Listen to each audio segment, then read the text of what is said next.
Fala pessoal, vamos aí para a aula 21 do nosso curso de Java básico. Hoje a aula será sobre o que é um array irregular. Antes de começar essa aula, eu vou pedir para você se inscrever no nosso canal e acionar as notificações. E se você gostar desse vídeo, curta e comente. Então vamos lá. Nessa aula nós veremos o que é um array irregular e veremos um exemplo na nossa IDE, no nosso NetBeans. Os pré-requisitos é você ter na sua máquina instalado o JDK e a IDE NetBeans. O que é um array irregular? O array irregular é um array multidimensional, onde as linhas não precisam necessariamente ter o mesmo número de colunas. Ele armazena dados irregulares que não se encaixam numa estrutura regular. Então, para que serve o array irregular, pessoal? É para fazer uma alocação dinâmica de memória, tá? Digamos, por exemplo, que você vai fazer um programa aí para uma sala de cinema, tá, que tem 300 lugares. E numa sessão, por exemplo, ele não vende todos os ingressos, de 300 ele vende 200 ingressos. Se você usar a matriz regular, digamos, uma matriz bidimensional, você vai alocar 300 lugares na memória do computador, tá? E se você vendeu apenas 200, 100 posições de memória da matriz vão ser alocadas e não vão ser utilizadas. Isso vai ser um desperdício de memória. Então, nesse caso, sugere-se usar as matrizes irregulares, os arrays irregulares, para evitar justamente o desperdício de memória. Aí nós temos um exemplo de array irregular. Aí nós temos o int, nós declaramos um array irregular do tipo inteiro, e ali, quando nós fizemos o new, somente as linhas são fixas. Nós vamos criar 3 linhas. As colunas vão ser criadas de forma dinâmica. E aí vocês vão vendo ali na outra linha, o nome da matriz é irregular 0, e essa linha 0 vai ter uma coluna. Aí no comando seguinte, na segunda linha, essa segunda linha vai ter 2 colunas, e a terceira linha vai ter 3 colunas. Veja que o número de colunas para cada linha é diferente. O array irregular, ele é dito que ele é uma estrutura de dados dinâmica, que vai acontecendo em tempo de execução.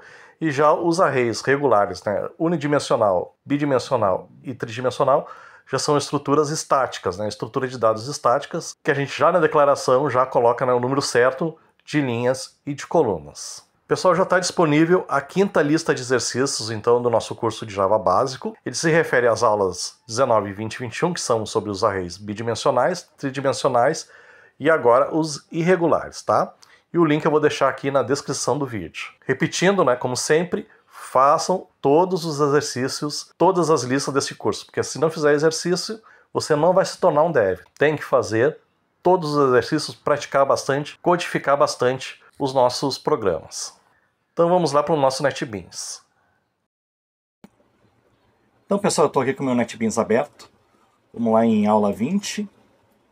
Fazer um copy, depois clicar no botão direito de novo, New, Java Package. Vamos mudar o nome do nosso pacote para aula 21, dar um Finish. Agora aqui dentro da aula 21 nós vamos criar uma nova classe, Main Class, que a gente vai precisar do método Main. Vou chamar minha classe de Array Irregular.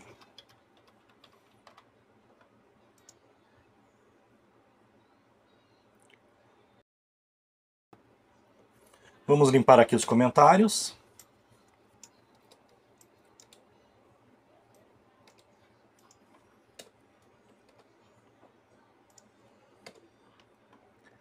Agora aqui, pessoal, depois do package eu vou importar a classe Scanner, porque eu vou precisar da classe Scanner para fazer a entrada de dados. Aqui dentro do método main eu vou instanciar a minha classe Scanner. Scan igual a new scanner system.in. E agora aqui eu vou fazer a minha primeira entrada de dados. System.out.println entre com o número de estudantes entrevistados.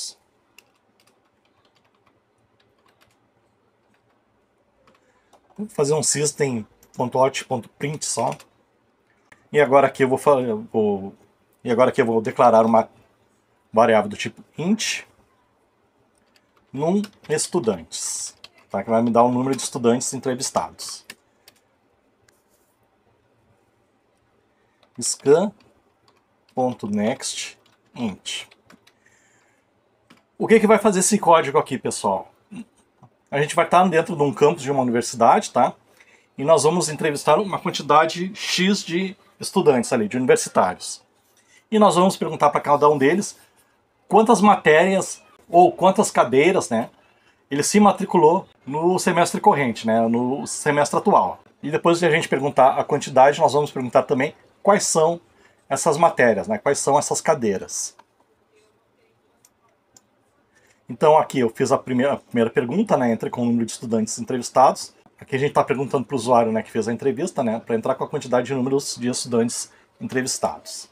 Agora aqui, pessoal, eu vou fazer um system.out.println, só para ele dar uma nova linha, porque eu quero que ele separe depois a pergunta do println.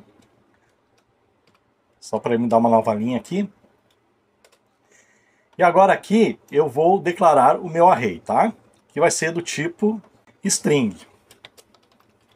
E por que string? Porque aqui, nessa matriz, vai ser colocado o nome das matérias, né, que são strings.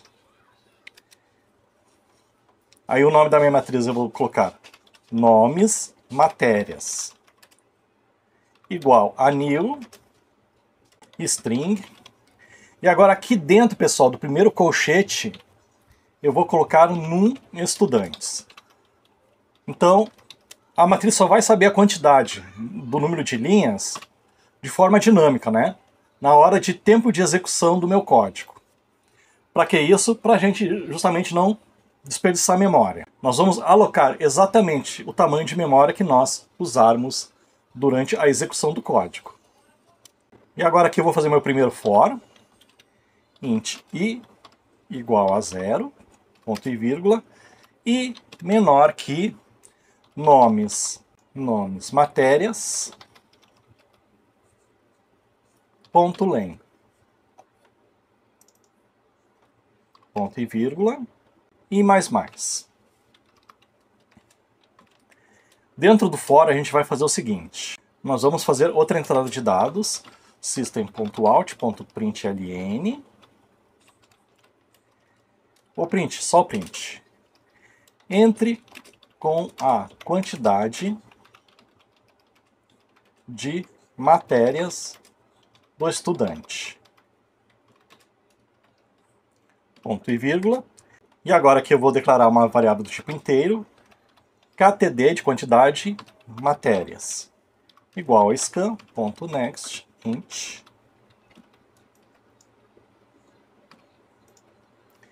E agora aqui, pessoal, dentro do for ainda, eu vou colocar esse inteiro, quantidade de matérias, dentro da minha matriz nomes matérias. Eu vou dizer para a matriz nomes matérias a quantidade de colunas em cada interação que a linha vai ter, né? Por exemplo, o aluno 1 ele pode ter 3 matérias, aí vai fazer o loop, né? E aí o aluno 2, aí vai fazer 4 matérias. Tá? E assim por diante, né? O aluno 3, 5 matérias. Vocês vão vendo que cada linha vai tendo uma quantidade de colunas diferente. Então como é que a gente faz isso? A gente escreve nomes matérias, abre um colchetezinho, coloca i e faz new string. E aqui dentro eu ponho o valor lá que o usuário vai colocar para a quantidade de matérias, né? kdd matérias. Então eu vou dizer para a matriz nomes materiais a quantidade de matérias que cada linha vai ter, né? A cada iteração do for. Ainda dentro do for, eu vou colocar um outro for alinhado, que vai ser o int j igual a 0, j menor que nomes matérias e ponto len. Tá? E nesse laço aqui eu vou fazer o seguinte, eu vou pedir para o usuário digitar as matérias, né, que foram respondidas pelo estudante.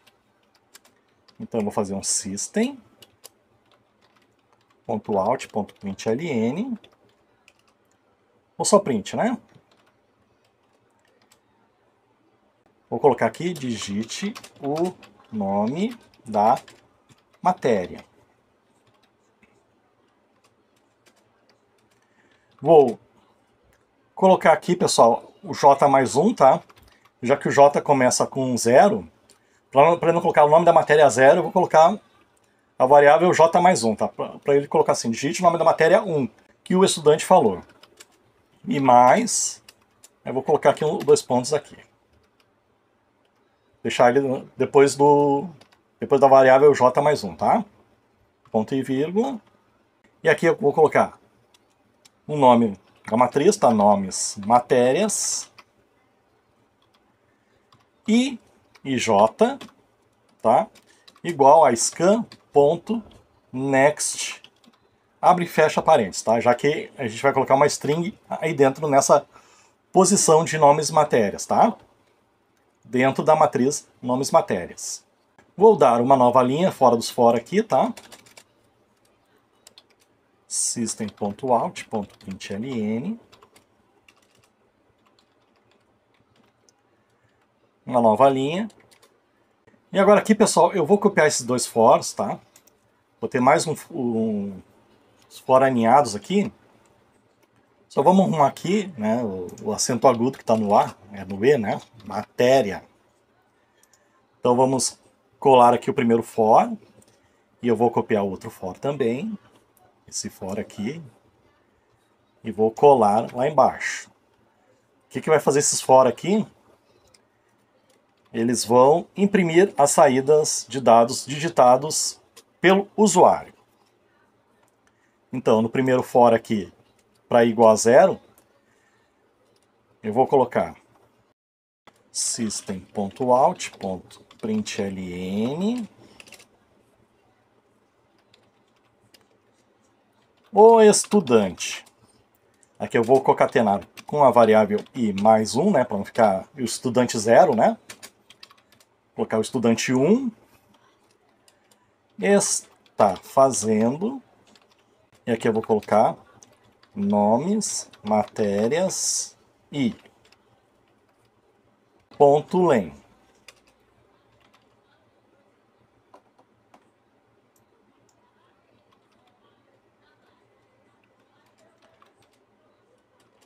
Matérias. Vou concatenar com a palavra matérias. Ponto e vírgula. E aqui dentro do for, para int j igual a 0, tá? Nós vamos colocar a saída system.out.println. Aí eu vou colocar aqui nomes, matérias e j, tá? Que ele vai imprimir todas as matérias que cada estudante está fazendo. Então, pessoal, está pronto aqui o nosso código. E agora vamos rodá-lo para ver se está funcionando.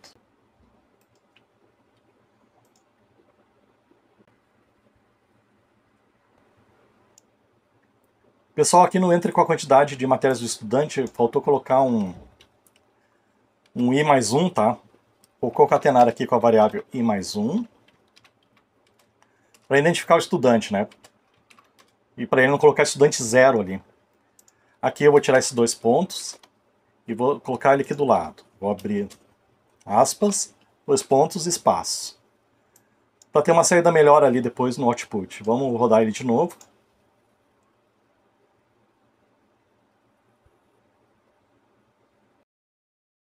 Entre com o número de estudantes entrevistados, eu vou colocar 2. Entre com a quantidade de matérias do estudante 1, eu vou colocar 2 também. Digite o nome da matéria 1, digamos que ele faça engenharia, eu vou colocar cálculo. E digite o nome da matéria 2, eu vou colocar física. Agora ele pede, entre a quantidade de matérias do estudante 2. Digamos que ele faz medicina, eu vou colocar 3 cadeiras, né, 3 matérias. Digite o nome da matéria 1. Anatomia. Digite o nome da matéria 2. Fisiologia. Digite o nome da matéria 3. Embriologia. E ali na saída, ele põe para mim, ó, o estudante 1 está fazendo 2 matérias, cálculo e física. O estudante 2 está fazendo 3 matérias, anatomia, fisiologia e embriologia, tá? Então funcionou certinho para nós. Vou colocar um espaço aqui nessa saída do para igual a zero, tá? Para não tá saindo colado aqui. Agora vamos rodar de novo, fazer mais só um caso de teste.